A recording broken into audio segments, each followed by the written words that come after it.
Y de ahí parte la premisa de esta enseñanza, porque nos guste o no nos guste, querramos o no querramos ese invitado a nuestra mesa, nadie quiere el dolor, nadie quiere sufrir, nadie quiere pasar por un valle de sufrimiento y de dolor, pero hoy Dios nos va a enseñar que es necesario para crecer. Culturalmente hemos minimizado el concepto del dolor porque no lo entendemos, porque no lo vemos desde la perspectiva espiritual adecuada. Nadie dice, Señor, mándame un momento de sufrimiento, lo necesito para crecer. Nadie pide eso, ¿cierto? Yo pido de cuánta cosa, menos que lleguen esos momentos de desierto. Y la sociedad nos ha enseñado en que hay que aplacar el dolor, ¿no? Vístete de la coraza, vístete, eres fuerte, porque tengo un espíritu de poder, y todo el mundo empieza a ponerse una fachada, y cuando le preguntan ¿y cómo estás? No, yo soy bien, en victoria, porque tengo un espíritu de poder, cuando por dentro nos estamos desquebrajando en miles y miles de pedazos. Y Dios nos dice, desafortunadamente, o afortunadamente más bien, si lo vemos desde esta perspectiva adecuada, esos momentos de aflicción los necesitamos para madurar, porque el dolor es un maestro. Así que yo quiero que cierres tus ojos allí donde estás y que conecta, apártate de todo aquello que hace ruido, porque hoy Dios va a dar una revelación a tu vida. Y yo le pido al Espíritu Santo de Dios que entre en cada corazón aquí presente. Yo te pido, Espíritu Santo, que tú alivianes las cargas de tus hijos, Señor, y que hoy salgan con un entendimiento real de lo que tú eres y de las herramientas que tú utilizas, Señor, para acercarnos más a ti. Que sea en tu nombre, Jesús, que hoy salgamos personas distintas, capaces de ver lo que tú ves, de aprender lo que tú nos quieres enseñar y de aplicar en nuestro día a día, Señor, esta nueva revelación. En el nombre de Jesús, amén. Entonces, existen dolores que son dolores muy fuertes, que son devastadores para nuestra vida, como por ejemplo que pierdas un cónyuge, que pierdas un hijo, que yo creo que ese es el top del dolor y del sufrimiento, que un amigo o tu pareja te sean desleales, que hayas tenido una pérdida de tu integridad física por una violencia sexual. Muchas cosas que de verdad provocan un dolor que es desgarrador. Y hay otro tipo de dolores insignificantes, por llamarlos así, porque frente a estos realmente no son tan relevantes, pero para quien lo vive, obviamente genera un sufrimiento en su corazón. Yo me acuerdo que cuando perdimos nuestro primer perrito, que lo chocó un carro, yo estaba trabajando y yo no pude contener el dolor, y yo estaba sentada en el escritorio con la paciente enfrente y me giré, le dije, discúlpame, y me lancé a llorar. O sea, no lo pude contener. Hay dolores que aunque uno dice, bueno, es un animalito enfrente de una persona, por ejemplo, pero duele. Esa fotografía, esos recuerdos hermosos que perdiste en medio de una mudanza. Nosotros los papás, cuando nuestros hijos crecen, por ejemplo, y ya no son tan dependientes como al principio y todo lo quieren hacer solitos, independientemente de la medida, el tamaño y la profundidad del dolor, hay una norma de vida, y es que el dolor hace parte de ese patrón normal. Y Él es nuestro maestro. Dios no nos manda dolores porque pues sería ilógico pensar, si Dios que sufrió en esa cruz, murió, sufrió todo lo que ya sabemos que tuvo que soportar para librarnos, para salvarnos, para despojarnos de aquello que nos hace daño, pues sería ilógico pensar que entonces nos manda eso para que nosotros suframos. Pero Él sí usa todas las herramientas, incluyendo el dolor, para hacernos crecer y hacernos madurar. Entonces yo he llamado a esta enseñanza Bienvenido Dolor. Y yo quiero de verdad que ustedes salgan de aquí con una perspectiva y sobre todo con un corazón diferente frente a las situaciones y a las circunstancias difíciles que en menor o mayor medida vamos a tener. Les decía que nos enseña, y ustedes dirán, ay, ¿qué me puede enseñar sino simplemente lágrimas a las mujeres que nos salen paticas de gallo de tanto llorar? Un montón de cosas físicas, pero presten atención porque yo les traje 4 puntos importantes con respecto a esto. Antes de pasar a estos 4 puntos, perdón que me haya saltado, yo siempre les he dicho que la Biblia habla acerca de ese amor del padre persiguiendo a sus hijos de una forma poética y hermosa, y eso es así porque ese es el fundamento de la Biblia, es el padre buscándonos. Pero en medio de esta gran historia existen varias historias dolorosas, historias de hombres rotos, historias de personas pecadoras, historias de personas con insanidades en su interior, historias de sufrimiento, y la Biblia no ni las tacha, ni las maquilla, sino antes que por el contrario, las expone de una manera muy carnuda y muy real. Y yo traigo a colación 3 personajes que nos enseñan que en medio del sufrimiento hay, primero, que expresar el dolor.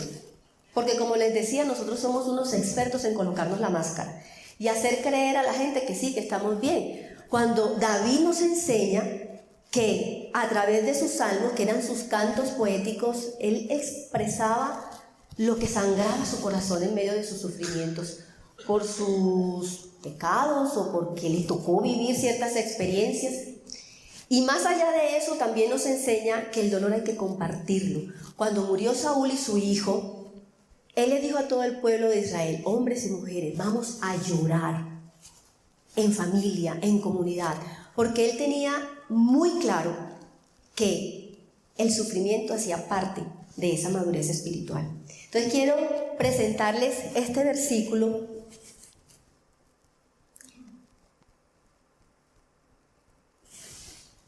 en el Salmo 31, del 9 al 10. David no se quedaba con nada, él literalmente desnudaba su alma en la presencia del Señor. Y le dice, ten misericordia de mí, Señor, porque estoy angustiado. Las lágrimas me nublan la vista, mi cuerpo y mi alma se marchitan. Estoy muriendo de dolor, se me acortan los años por la tristeza. El pecado me dejó sin fuerzas, me estoy consumiendo por dentro. ¿Cuántos no nos hemos sentido así?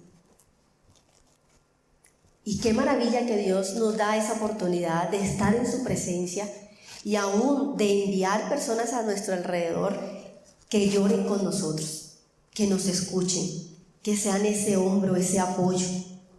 Pero lo más importante es que siempre vayamos a la fuente correcta para desnudar nuestra alma. Es válido y Él está esperando que lo hagamos, de llegar y decir, Señor, hoy estoy enojado, Señor, hoy estoy deprimida, Señor, hoy siento rabia, Señor, hoy...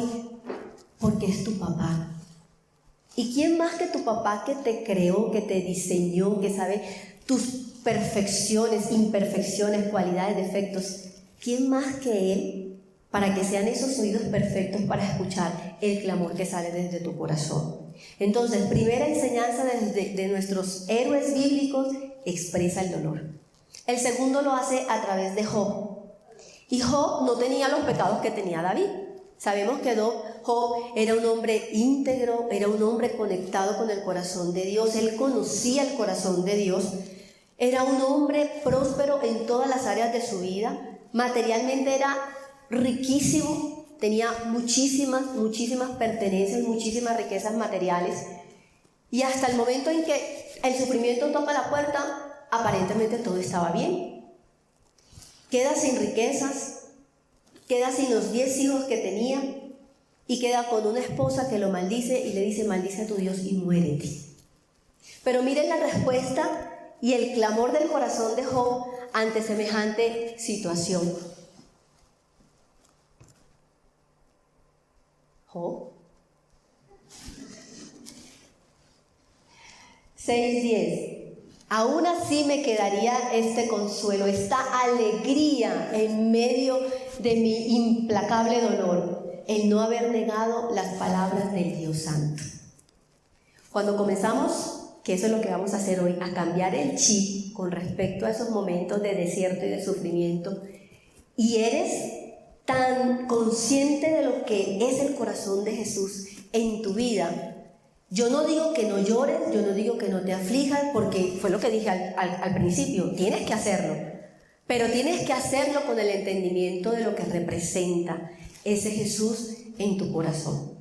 Y con todo lo que Él vivió, luego Dios, lo recompensó el doble. Le dio más riquezas, le dio una nueva familia y lo prosperó más de lo que ya era próspero en ese momento de la aflicción. Y tenemos un tercer ejemplo que es Pablo. ¿Quién no conoce de Pablo? Pablo, el superhéroe, que era este hombre que perseguía a los cristianos, que los asediaba, que los asesinaba.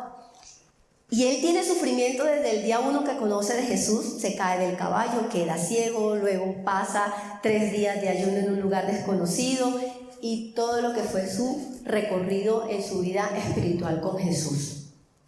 Pero en medio de todos sus sufrimientos, entonces mire lo que dice Pablo en 2 Corintios 12, del 7 al 10.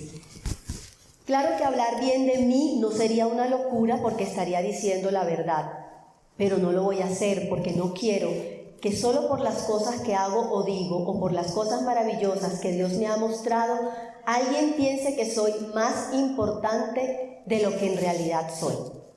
Por eso, para que no me llene de orgullo, padezco de algo muy grave. Es como si Satanás me clavara una espina en el cuerpo para hacerme sufrir. 3 veces le he pedido a Dios que me quite este sufrimiento, pero Dios me ha contestado: mi amor es todo lo que necesitas. Mi poder se muestra en la debilidad. Por eso prefiero, ojo aquí, sentirme orgulloso de mi debilidad para que el poder de Cristo se muestre en mí. Y seguido dice: me alegro de ser débil, de ser insultado y perseguido y de tener necesidades y dificultades por ser fiel a Cristo. Pues lo que me hace fuerte es reconocer que soy débil.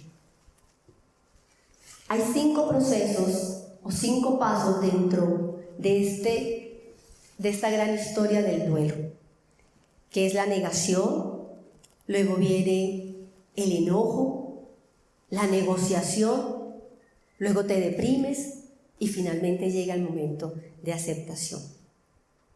Esto sí o sí va a llegar. Esto sí o sí nos va a pasar porque hace parte de nuestra curación, hace parte del tratamiento, hace parte de la sanidad. Y me llama mucho la atención con Pablo porque en medio de así como él persiguió, luego él fue perseguido y el doble, y con todos los sufrimientos que ya sabemos, y quienes no, les invito a que estudien sobre Pablo. Pero él tuvo una decisión. No fue que le nació, no fue que tuvo la revelación, seguramente sí, pero él decidió hacerlo, y es vivir una vida en felicidad y en contentamiento. Y quiero aclararte que el contentamiento no tiene nada que ver con la alegría. El contentamiento es un estado de gozo y de paz en el interior de tu vida cuando tú sabes que Dios es soberano en tu corazón. No tiene nada que ver con las circunstancias externas, tiene que ver con la naturaleza inmutable de Dios. Así que él decidió, por encima del dolor, por encima de la aflicción, por encima del sufrimiento, mantener una vida en contentamiento que finalmente era producto del enfoque que él tenía en Dios. Como David, como Job, como Pablo, cuando yo conozco tanto el corazón de Dios, independientemente de lo que yo estoy viviendo, yo mantengo una vida en aflicción, porque afligirse lo necesitamos para madurar, pero voy a agarrar de ese contentamiento y de esa felicidad, sabiendo que hay un Dios que está conmigo y que está pasando ese valle del desierto y del sufrimiento. Y ustedes dirán, bueno, pero entonces, ¿el propósito del dolor cuál es? Ahora sí, les comento estos cuatro puntos que les voy a mencionar. Y el primero es que el contentamiento, el dolor te produce empatía, te hace maestro, te hace docente de tus propias experiencias para compartirlas y ayudar con aquel que ha tenido y ha sufrido o está sufriendo tus mismas experiencias. Y les pongo un ejemplo que no es un ejemplo espiritual, pero para que lo entiendan más claro, para quienes no saben, yo soy médico pediatra. Y digamos que mi trabajo dio un vuelco en un antes y en un después cuando quedé embarazada de Salomé, que es mi hija mayor. Porque yo ya era mamá. Entonces yo ya veía a las mamás diferente. Yo ya tenía la capacidad de ponerme en el zapato de las mamás y darles las directrices que necesitaba darle, pero desde mi empatía, no desde mi simpatía, sino desde mi empatía. Entonces yo antes les decía a las mamás, a tal edad hay que cortar la leche materna. No, ese bebé está muy grande, imagínense. Y le decía al bebé grande, ay, ¿cómo así que tú todavía tomas lechita materna? Y mi hija casi después de 2 años no la desprendo de la amamantación.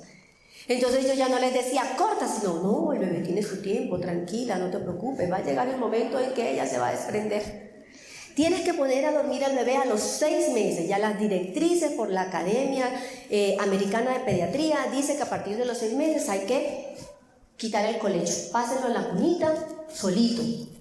Y Salomé, Jesucristo, comenzó a dormir después que le quité la leche materna, o sea, después de los 2 años, fueron 2 años directos, así, mapache, parecía mapache, todo trasnochada, literal, 2 años. Entonces ya yo no les decía, no, sácala, sino, no, tranquila, no te preocupes, ella va a salir de la cama. Entonces, el dolor y el sufrimiento nos hace docentes de lo que nosotros experimentamos, para tener empatía con las personas que viven lo mismo que ya nosotros vivimos.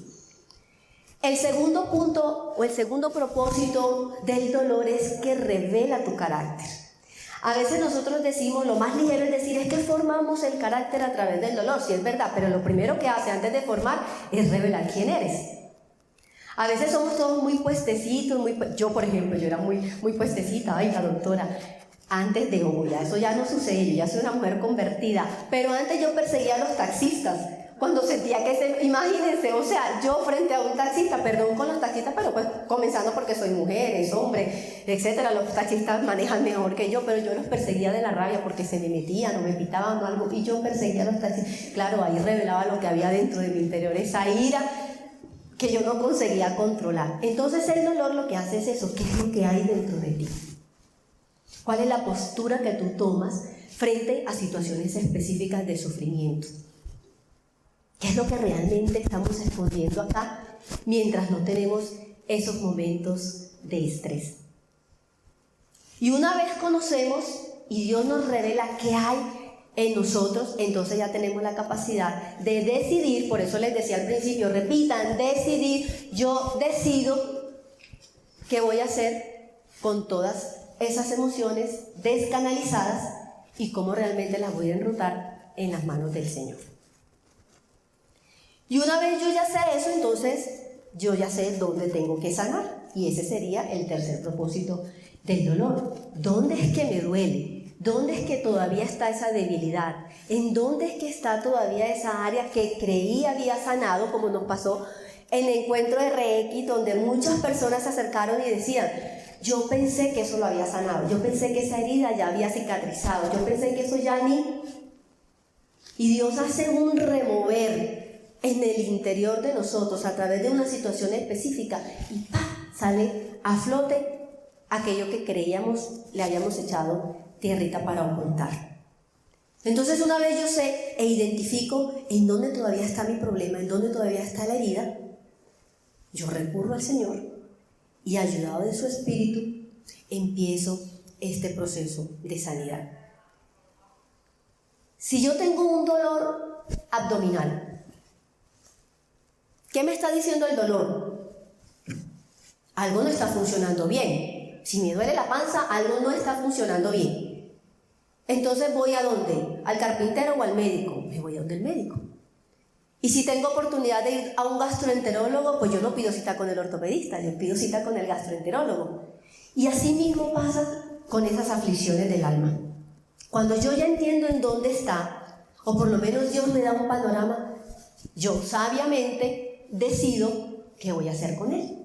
Porque existen dos tipos de dolor. Un dolor que te encierra en tus traumas o un dolor que te enseña y te madura. Entonces, repito, tú decides con cuál te quedas.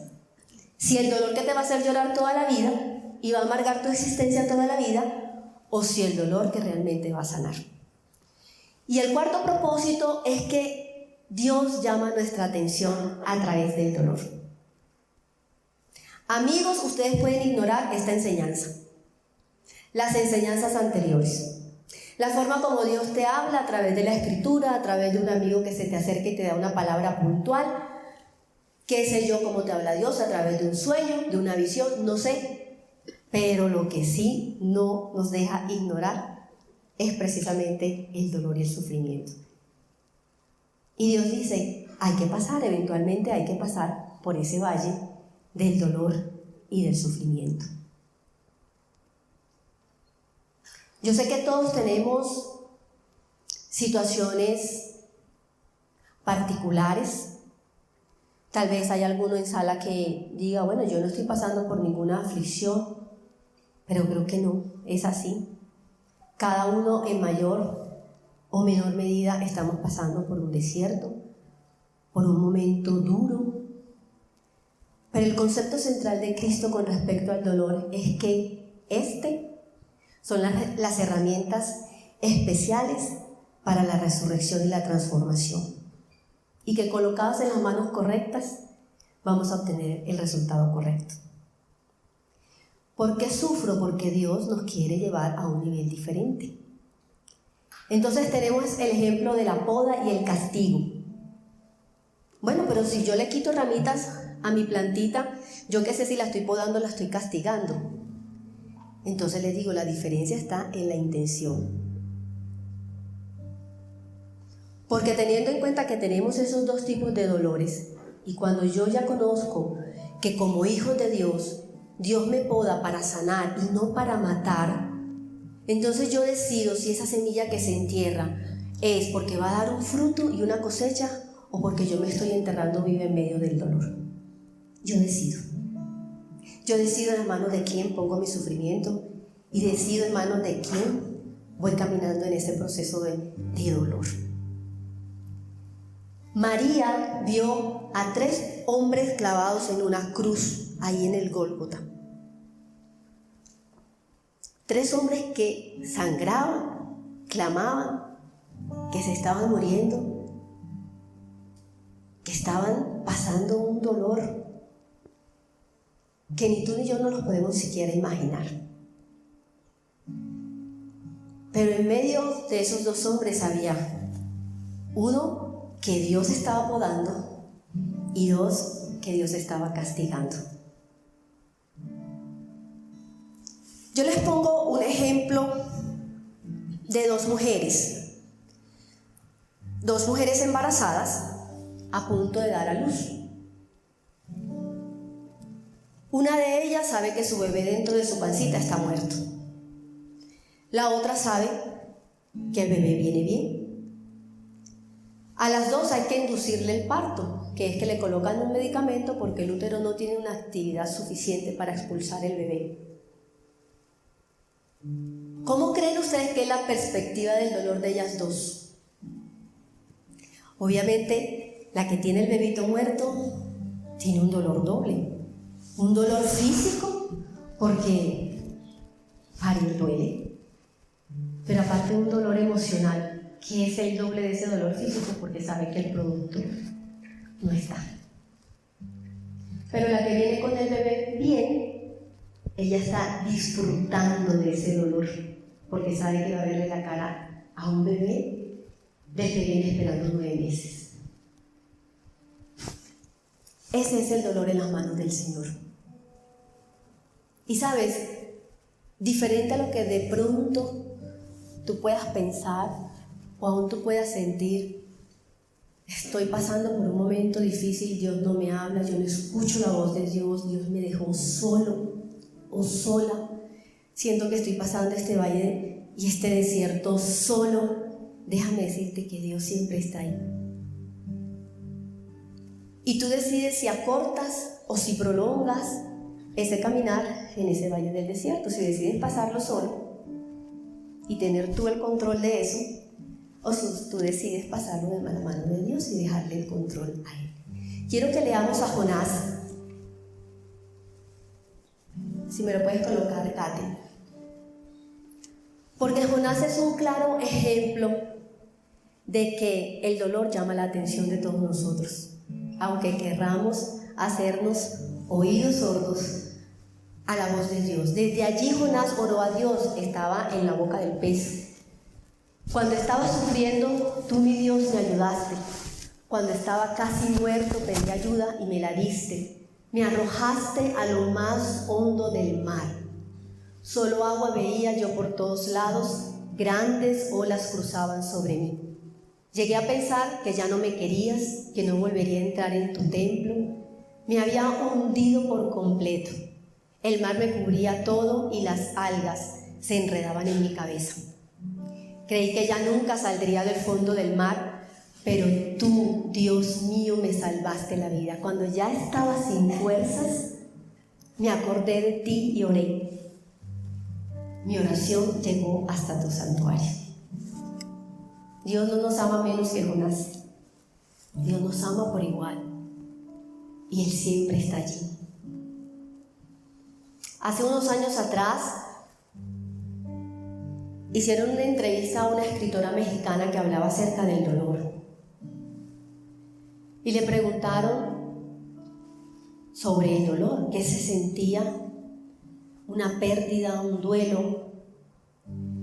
Y ella explicaba que era como una automutilación.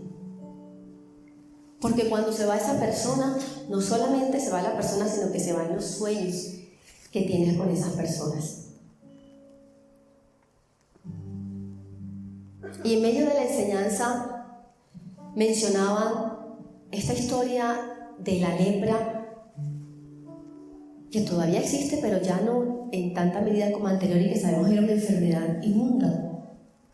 Yo decía, lepra física, y podemos tener lepra espiritual.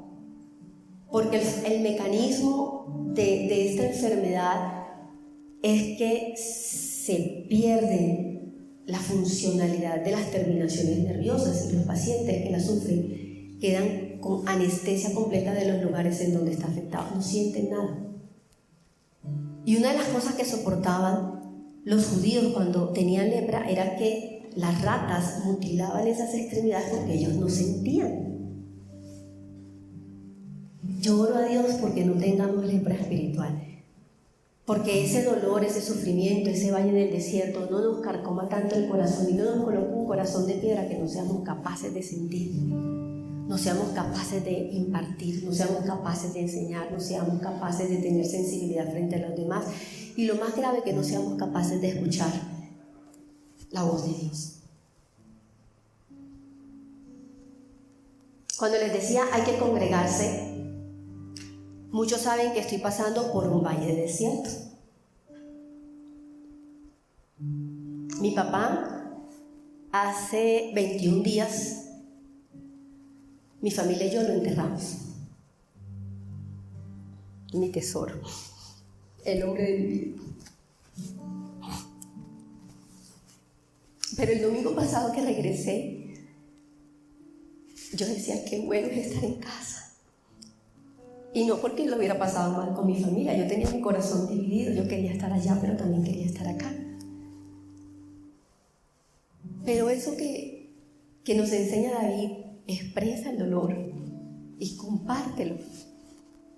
Es lo que he experimentado todo este tiempo con las personas que no tienen necesidad de decirme nada, sino abrazarme, de darme una palabra de afirmación. Y yo, más allá de ver a la persona física, yo estoy diciendo, es Dios quien me abraza, es Dios quien me consuela. Y he pasado por todos estos procesos de negación, de enojo. Cuando mi esposo el fin de semana pasado mencionó que estaba hablando con Esteban Aranzazu, era porque él me abordó y yo le decía, siento rabia en mi corazón, siento enojo con Dios.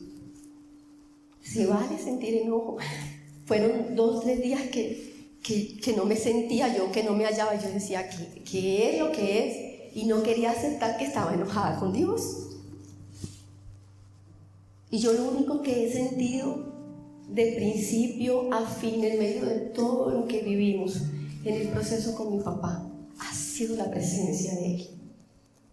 Y claro, yo quería un milagro físico, yo quería que Dios lo sanara, pero Dios hizo un milagro mayor. ¿Saben por qué? El milagro no es lo que se pierda, sino lo que queda. Se perdió su cuerpo, pero se ganó su alma. Y entendí que Dios me dijo, a veces nosotros queremos ese milagro físico, ese bebé que estás esperando que no llega, ese novio que estás esperando, ese esposo que no llega. Tú quieres el milagro físico, pero detrás de hay un propósito. Hay un propósito. Créeme que detrás de cada aflicción, detrás de cada situación, detrás de cada circunstancia, hay un propósito y Dios está ahí. Y Dios está ahí.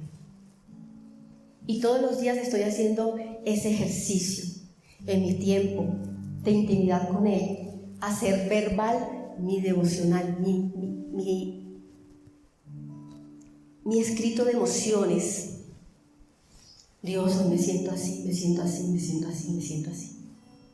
Al día siguiente, Dios, hoy me siento así, me siento así, me siento así. Dani se me acercó, Lili, ¿cómo te sientes? Yo, la verdad, siento que voy en estos momentos con 2 nuevos amigos caminando todos los días. Dolor, pero paz y tranquilidad. Porque caminar con Cristo no es huir de las aflicciones. De hecho, es catastrófico cuando el cristiano cree que puede huir de las realidades. Esa no es la espiritualidad real. La espiritualidad real es cuando tú tienes un compromiso con esa realidad y trabajas sobre esa realidad. Yo antes de, y yo le doy tantas gracias a Dios que este proceso lo esté viviendo con Él, porque literalmente siento que estoy viviendo un día a día agarrada de Él. Y yo antes decía, el día que llegue, que alguno de mis papás se vaya, me voy a morir. No voy a ser capaz. Y tal vez no hubiera conseguido una muerte física, pero estoy segura que a hoy tendría un corazón amargado, un corazón resentido, tendría lepra espiritual.